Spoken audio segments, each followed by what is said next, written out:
बहुत ज़मीनों में यदि लाभ कमाना है, पैसा कमाना है, अच्छा इन्वेस्टमेंट करके अच्छा रिटर्न चाहते हैं, तो कभी भी प्रॉपर्टी को लोकेशन पर अनदेखा ना करें। क्योंकि प्रॉपर्टी के बिजनेस में या प्रॉपर्टी में इन्वेस्टमेंट आप जब भी करते हो, लोकेशन का मैटर फैक्ट बहुत ही सीरियसली होता है। लोकेशन पे ही प्रॉपर्टी की वैल्यू है, रिसेल वैल्यू है। और प्रॉपर्टी जितनी अच्छी लोकेशन पे होगी, रिटर्न उतना ही अच्छा मिलेगा। ज़्यादातर लोग क्या करते हैं कि सस्ती ज़मीन खरीद लेते हैं या फिर अच्छी लोकेशन पे इन्वेस्ट नहीं कर पाते हैं, जिससे उनको नुकसान भी हो जाता है। काफ़ी समय तक ज़मीन रखी रहती है और बेचने के बाद भी अच्छा रिटर्न नहीं मिल पाता है। तो आप जब भी ज़मीन में ख़रीदें तो इन्वेस्टमेंट करें तो आप लोकेशन पर विशेष ध्यान रखें, अच्छी लोकेशन पर इन्वेस्टमेंट करें।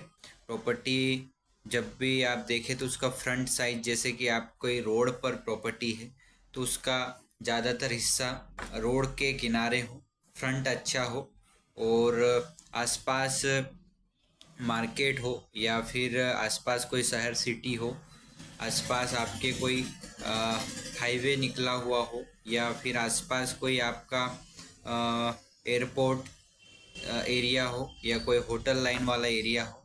तो इस लोकेशन पे आप इन्वेस्टमेंट करेंगे तो आपको प्रॉपर्टी में अच्छा मुनाफा मिलेगा। मैंने भी जब भी इन्वेस्टमेंट करा है, मैंने 18 साल की एज से इन्वेस्टमेंट कर दिया था, जबकि बहुत छोटी एज होती है, लेकिन मैं थोड़ा रिस्क लेने में मेरी रिस्क कैपेसिटी थोड़ी हाई है।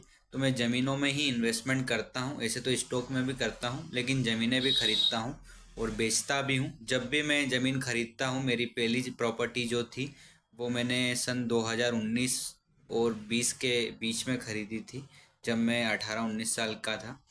तो मैंने जब भी उस पहली प्रॉपर्टी थी चूँकि, तो प्रॉपर्टी को मैंने अच्छे लोकेशन पर चुना, उसको सही दाम पर ख़रीदा और उसको अच्छे रिटर्न के साथ उसको सेल आउट करा और मेरे को अच्छा मुनाफा मिला। तो आपको मैं सलाह दूंगा कि आप जब भी कोई प्रॉपर्टी ख़रीदे सही लोकेशन पे ख़रीदें और साथ में आप देख लें कि आसपास कैसा एरिया है, मार्केट बढ़ने वाला है कि नहीं, उधर आसपास कुछ डेवलप हो रहा हो या कोई आसपास हाईवे निकलने वाला हो, ऐसी प्रॉपर्टी को चुनें तो आपको अच्छा मुनाफा मिलेगा।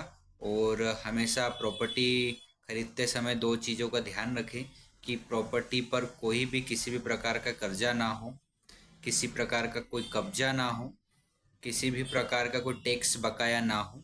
इन चीज़ों को विशेष ध्यान रखें जब भी आप कोई ज़मीन